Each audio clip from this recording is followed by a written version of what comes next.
this is Chris Carson saying thank you, ERJ Productions. Ding! Hello everyone, my name is Chris Carson. I'm a ADR director, voice actor, and writer for anime and video games sometimes, and I am probably best known for Gluttony and Full Metal Alchemist and Holy Roman Empire in Italia and Tien Shinhan and Mr. Popo and Dragon Ball and Dragon Ball Kai and all kinds of other stuff. So I'll just stop there. But hello. Same thing? Yeah. This camera's gonna get me saying same thing. That's what I love about it. Yeah. It's like, so anyway, hold on a second, guys. Hi, everybody. My name is Chris Carson. I'm a voice actor and director and writer for Funimation Entertainment and some other stuff, some video games here and there. And I might be best known for Gluttony and Full Metal Alchemist and Tien and Mr. Popo for Dragon Ball Kai, Holy Roman Empire for Italia, and all kinds of other stuff.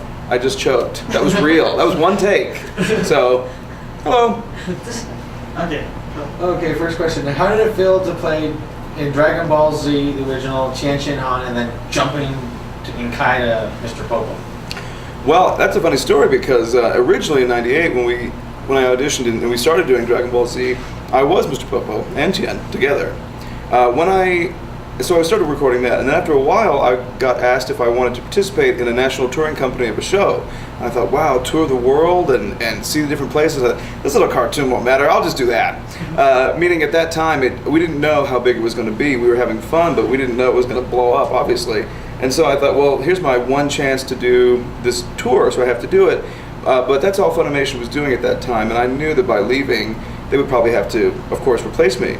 And that was fine. So I thought at the time. So I left to do the tour. When I came back, I believe it was John Bergmeyer doing Tien, and Chris Sabat was imitating me as Popo, which is funny because his voice is like 3 octaves lower in real life. So that's how it was for the rest of Z. Because when I got back finally, I worked on other stuff like UU and Blue Gender at that time and whatever was going on. But those they couldn't just flip flop back and forth. That was fine.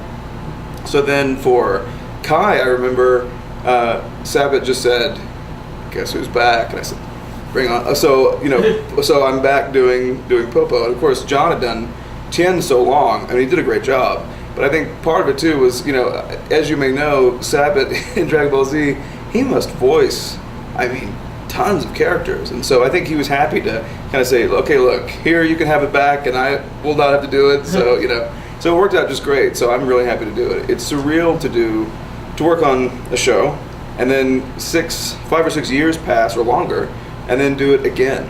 That's very unique in anime in general. The only other time I've done it was with Full Metal and then Brotherhood.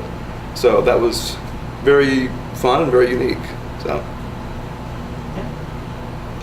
Alright. So, how long have you been doing voice acting, and where did you start? 98. Yeah. Wait. 1998. Because I'm 71, and I have a shawl and a cane. Yeah, it feels like it. Sometimes it feels like it because when people go up to you and say, "Wow, I remember, being 4 years old watching Dragon Ball Z, eating a bowl of cereal," I thought, "Wow, I was already 26." It's kind of weird, but it's good weird. Like I like knowing that's a really cool thing, And I've said before, Dragon Ball Z now has kind of become what we refer to as the gateway drug for a lot of people to get into anime, or the Mount Rushmore of anime, I guess you'd say.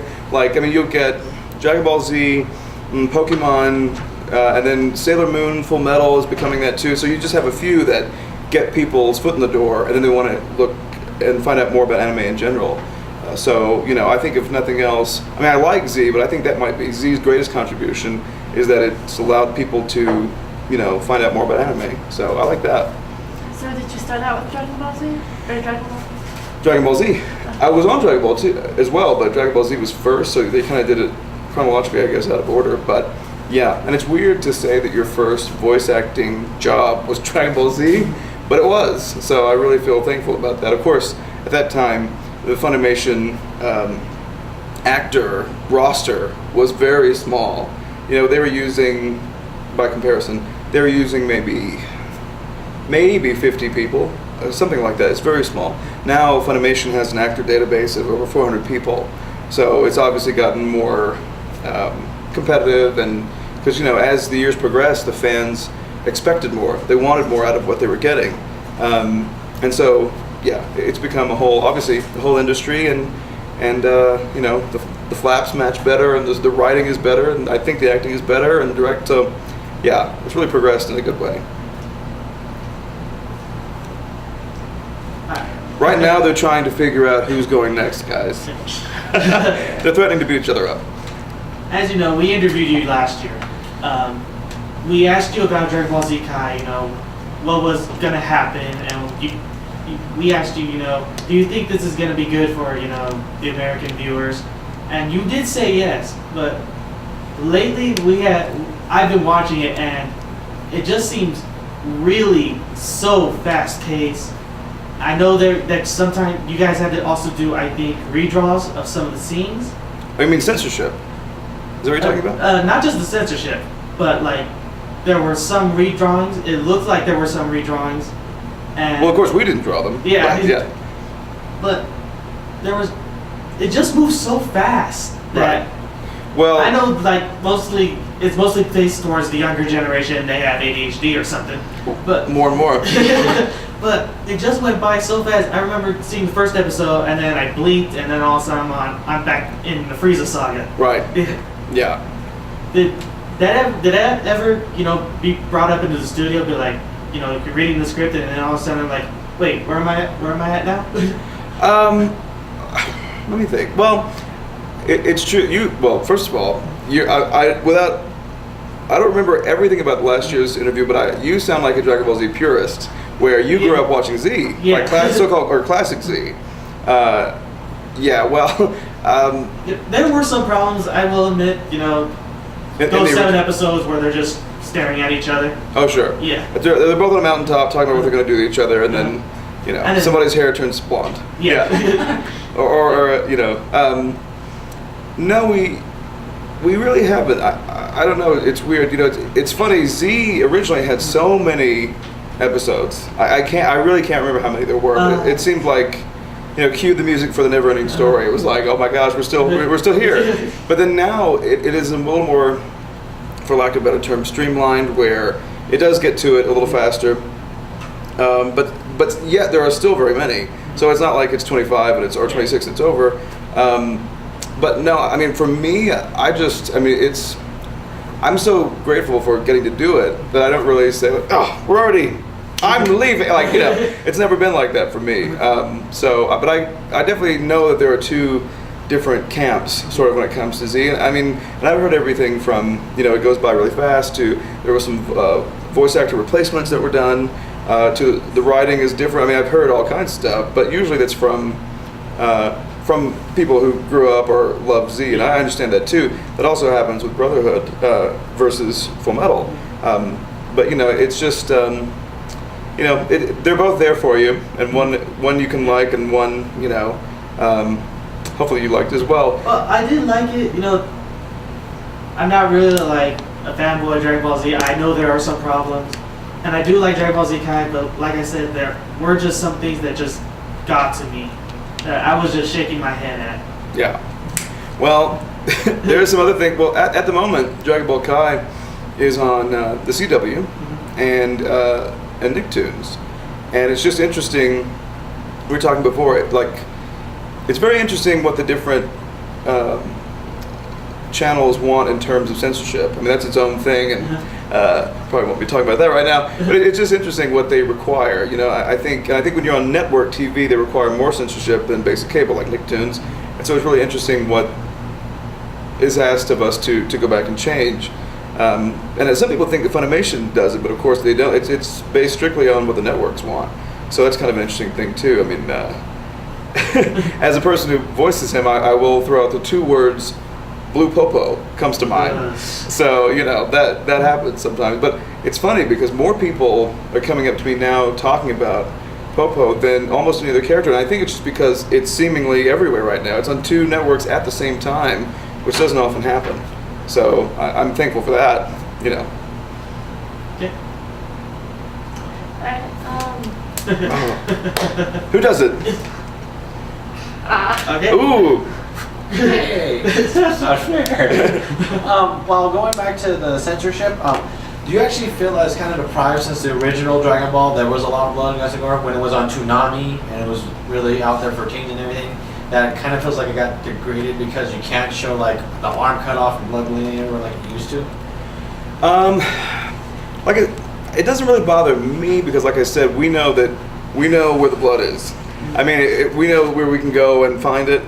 This retelling is sort of its own thing, even though it's obviously the same world, so it doesn't really bother me. Although I will say, in general, I'm a horror movie fan, and I love horror movies. I love roller coasters and things like that, which sometimes are the same thing. Like the Mummy ride comes to mind, but which is great. But yeah, I personally enjoy I like a little blood. I like a little gore. You know, I like stuff like that. So, but like I said, I know where to go. The first one. So. That's what You're not gonna say no again, are you? like, it's on YouTube, it's on AnimeFreak.tv, it's everywhere. There's so much bootlegging of anime. People going online, getting it for free. It's really had a really negative effect on the industry, obviously, because nobody's buying it when they can get it for free. Yeah. Any idea how the industry in general, like obviously people need to stop bootlegging, but what are you gonna do? But in the industry in general, what they could possibly do about that to kind of prevent it from spreading? Ooh, that's a big question, because if I knew that, I could end it all today. I wish, you know, I mean, unfortunately, that is more of the, I mean, for lack of a better term, I'm on the creative side, which is the actual production part. But then there's another side of these companies, the licensing, the distribution, the marketing.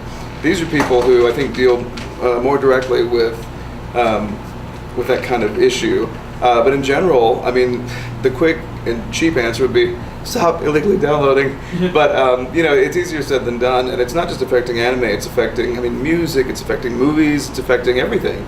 And it's funny. I think people don't think that just one person in their room at 1 a.m. downloading a movie or whatever will hurt anything. But of course, it has this ripple effect where it does, and it hurts a lot of things. And that's what I really don't understand right now. It's a weird time because this year I've gone to quite a few conventions, and many of them were first-year cons.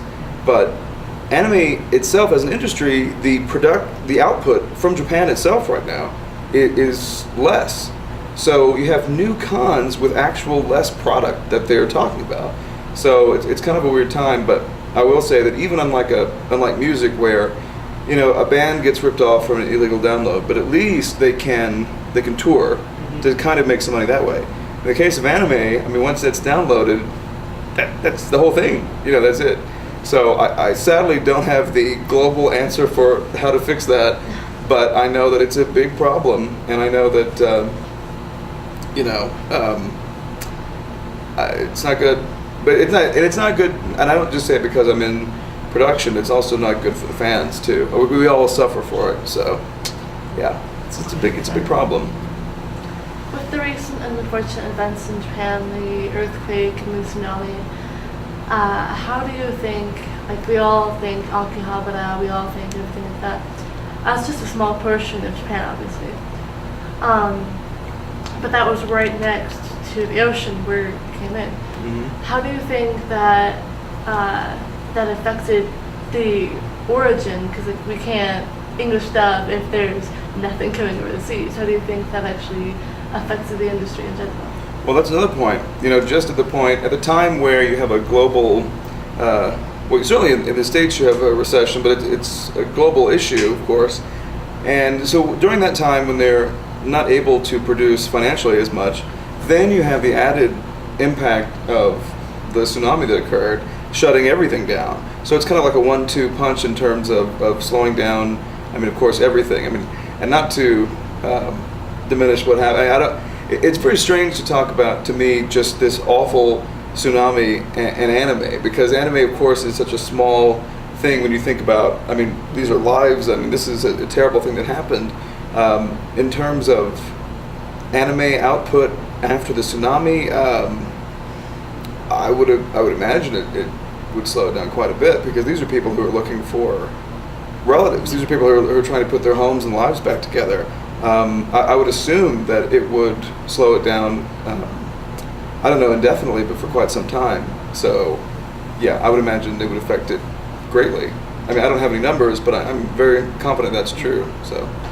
There was the race to Stage Japan actually here. I think it was right after NDK and But was there any? There's also I Heart Japan. There's stuff like that. Is there anything else that anime fans can do? Because I mean, we're all trying to know about Japan anyway. But is there anything else that they could do to actually help and give to like donations and stuff like that, just to help them rebuild?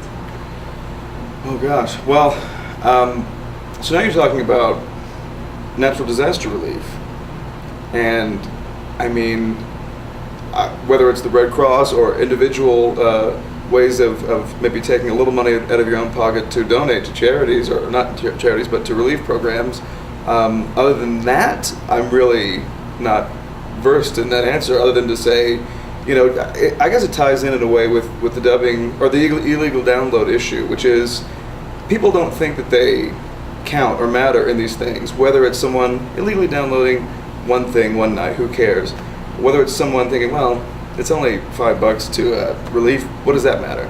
Everything matters. And that's maybe the big message, that one of the benefits of having traveled so much lately, doing different cons and stuff, is seeing that, you know, everything's connected to everything else, and everyone's connected to everyone else.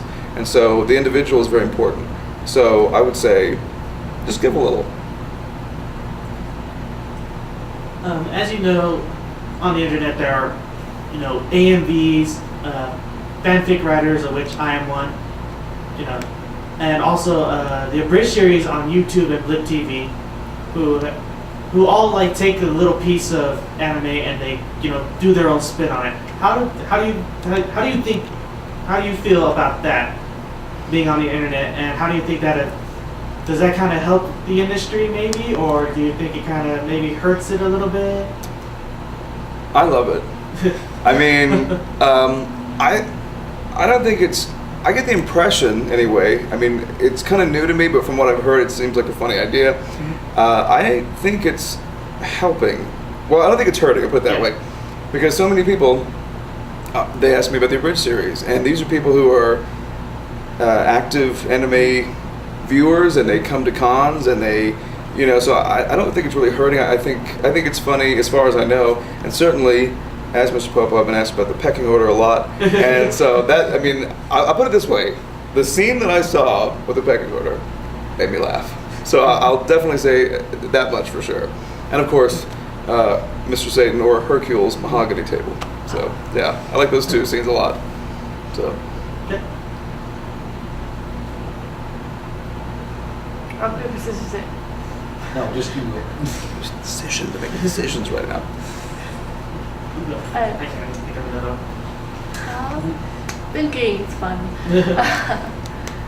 How do you feel about? Okay, I got one. Yeah, go for it. Oh wow, I had it that's in my just how head, the question lost it. starts. Okay, as all the characters you played in the past, who do you think relates closest to you, and who would you actually want to be in real life? Well, let's see. The people in the green room of this con would say gluttony, based on the amount of food that I've eaten in the green room, because a lot of free food is delicious. I'm not gonna lie here.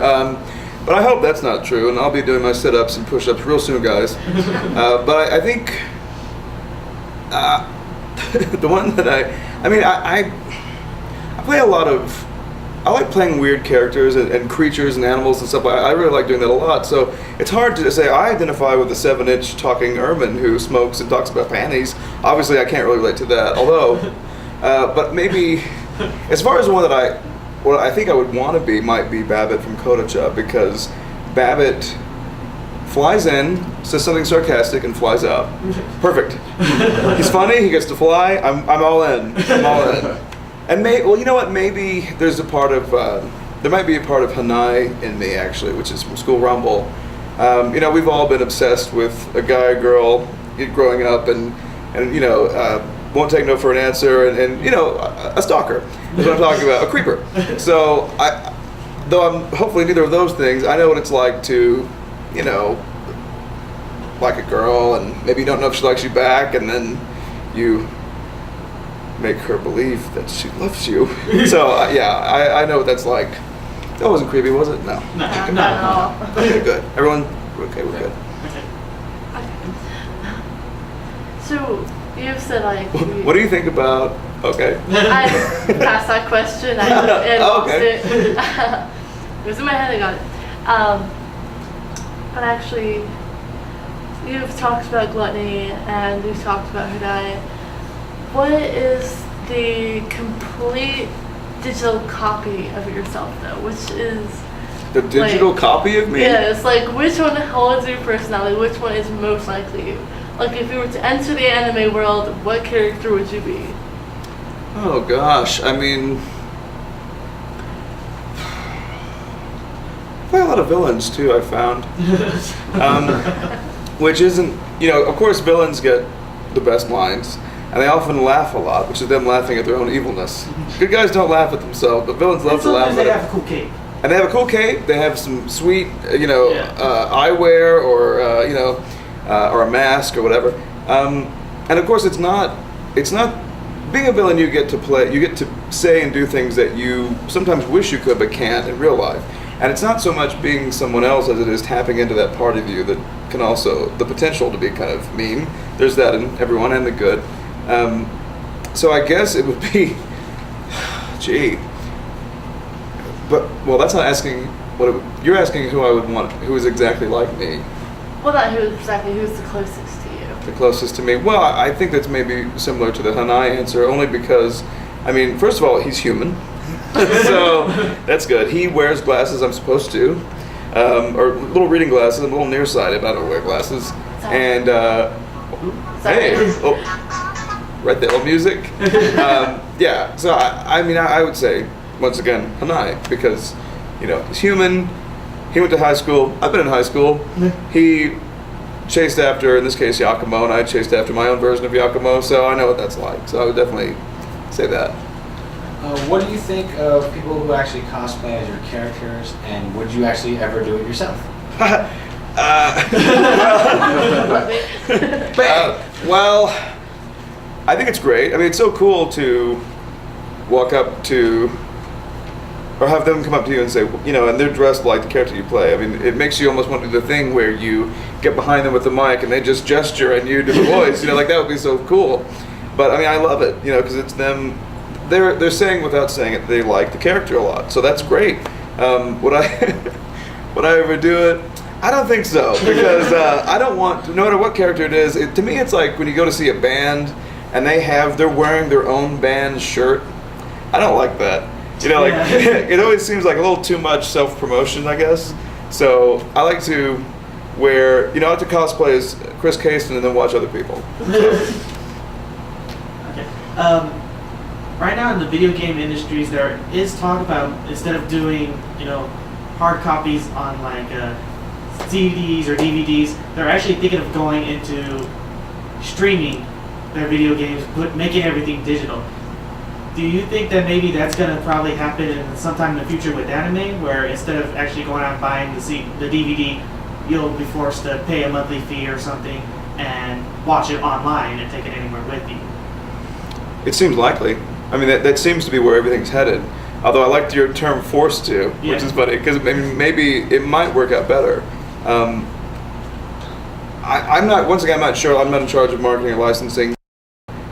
It would make sense that would be the case. I don't know. I'm not saying I don't know, and then I actually do. I have no clue. But it would seem like that may be where things in general are headed. So that wouldn't surprise me. Yeah. How do you feel about? By the way, I'm not. She's finger points, and I'm finger pointing back. How do you feel about the older animes and newer animes and the entire progression? Well, that's look. Growing up, I used to watch G-Force Battle of the Planets, Voltron, wearing a Voltron shirt, Star Blazers, Robotech, of course, and it's changed. I think, frankly, I think they've gotten better. You know, because like I said, the fans require more out of it because there are more of them. the fans now have a higher standard of what they'll accept, whether it's the lips, the flapping lips being dubbed correctly, or the writing being tighter, or just the acting being better. You know, I remember seeing, I'm not going to name which one, but I remember seeing kind of a love scene between, that light blinked off, it's blue Yeah, now. I'll do it. I remember seeing a love scene between two people, and they were talking to each other, having a very romantic moment, and they were both keeping the saying, like, so anyway, I love you too. I mean, there was no nuance, you know. It was kind of like, because back then they had to do it, they did it very quickly. Their hardware, just what they used to record was, they didn't have, it was tape to tape. They didn't have the Pro Tools and the things that we use now. So we just have access to better stuff altogether. And because it's become this huge industry now, we can pull, as a director, I could pull, you know, the best actors for it, or the best writer. Like, now it's just so much better. But at the same time, like you were talking about with Dragon Ball Z, there obviously are flaws in the English dub of Z as well. But when you're a kid watching it, you sort of put on these, you know, rose-colored lenses, and you become nostalgic for it. You know, almost to the point where it would ruin it if you watched it tomorrow, some of the old stuff, whatever it is, because it's not quite, you know, maybe it wasn't as perfect as it seemed at the time, but you'll always have a place for it in your heart because it's what you grew up with. So, you know, but I would say in general they've gotten a lot better. You know, even me not even being a part of it, I think they're a lot better now. Okay. We just have a couple minutes left, so if you both want to give them a quick last question. Okay. Do you have any like quick funny stories of you in the studio with maybe the director or the sound guy?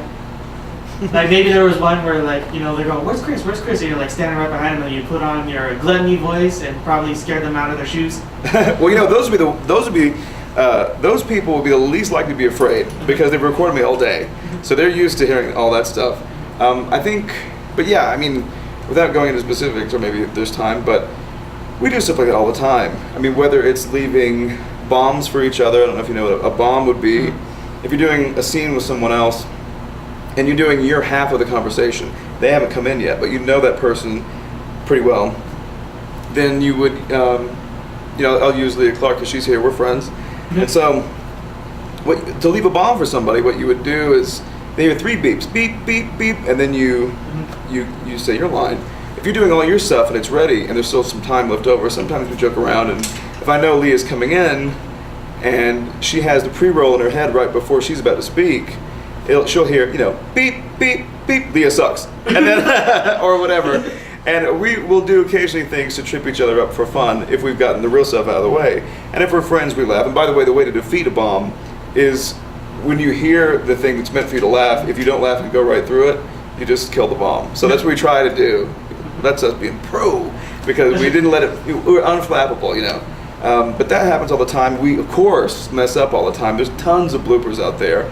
And I mean, I am especially fond of the season 1 Negama bloopers. Those are so funny to me. But yeah, we mess up and do stuff like that all the time, or pull pranks here and there. You know, I don't really like pranks, but Brina Palencia and Michael Tatum really do. So they're always doing that. One more question. You got it. No pressure. So basically, I don't know, I haven't got one. Want to take a look? Sure. It becomes prepared in the papers. Oh, I know. Okay. Oh wow! Boom! Right away. Are there any other projects that you're working on that you can talk a little bit about, or is it all just confidential? All confidential. And I'm really excited. I mean, I have some stuff coming out in anime, but also I'm really excited about a particular video game that comes out next year, and I'm playing a huge part in the game, and it's a big deal for me. It's one of the biggest characters I've ever played. I'm really excited about it, and of course, I can't say anything until around maybe spring-ish of next year. But yeah, I can't talk about it, but I'm really excited. Who knows, maybe next year we can talk about it right here in this room. But I'm really pumped about it. All right. Thank you for your time. Thank you. All right, thanks. If you possibly do a quick